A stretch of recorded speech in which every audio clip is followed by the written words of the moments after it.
Little Dragon's Grandmother by Jan Wall. Illustrated by Lucinda McQueen. Little Dragon did not want to go. It was a perfectly good summer afternoon. "I hate to go to Grandmother's house," he growled during the whole trip. He yelled, "Granny's too old to play kick the can, or roll in the mud, or anything." In about an hour they reached her house. The old lady hobbled out. Little Dragon's parents went shopping. The old lady sat with Little Dragon on the wood swing on the front porch. "Help me shell peas," she said. You could hear pink hollyhocks rustling like paper. She reached under her apron to take out a yellow apple. She peeled it for him. "How did you get so old?" he asked. She was very, very old. She chuckled. "Once I was small like you, quick as a lizard. I raced them easily down the road." She stared as if she could see herself racing them fast. She hummed softly, brushing a fly off his green tail. Politely he asked, "What else did you do?" "Child, one year I entered the Olympics. I did the broad jump.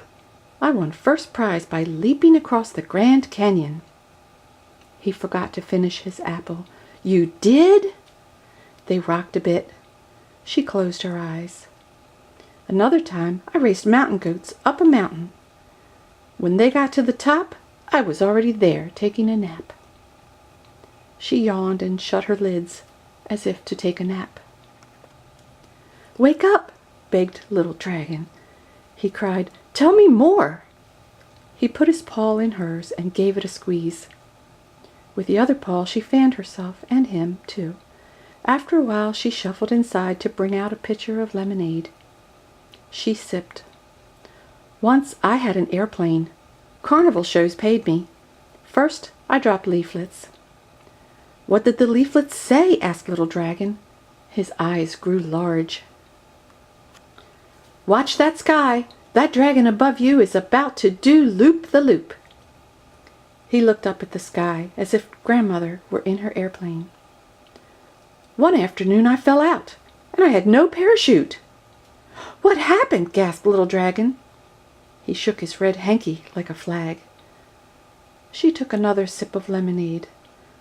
"Let's see, where was I?" asked Grandmother. "You were falling from an airplane." My, she giggled.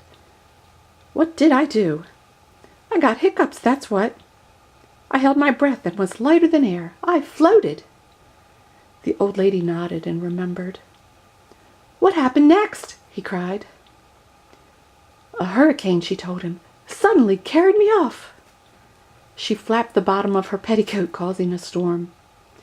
"I landed on an iceberg," she shouted, "huge and white. Luckily, I wore a long pilot scarf." "Then what?" Little Dragon called out. She rubbed her paws, remembering the cold. "Well," she said, after rocking a bit, "I took out my penknife. I whittled that iceberg into a boat." She rocked until Little Dragon was seasick. She hummed softly. Seals and walruses, dressed in sailor suits, stood cheering. In amazement, Little Dragon whistled. She kept on. "From sea to river to the creek that goes behind this house, I bobbed. The Dragon Marching Band and Chowder Society waited at the jetty." "Oh, how hot that day was," Grandmother sighed. "Just like this." She sat fanning herself on the swing. "The boat plumb melted away. I sprang into my own backyard in the nick of time."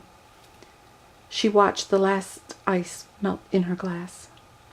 Both Little Dragon and Grandmother were silent for a minute or two, as if hearing that band.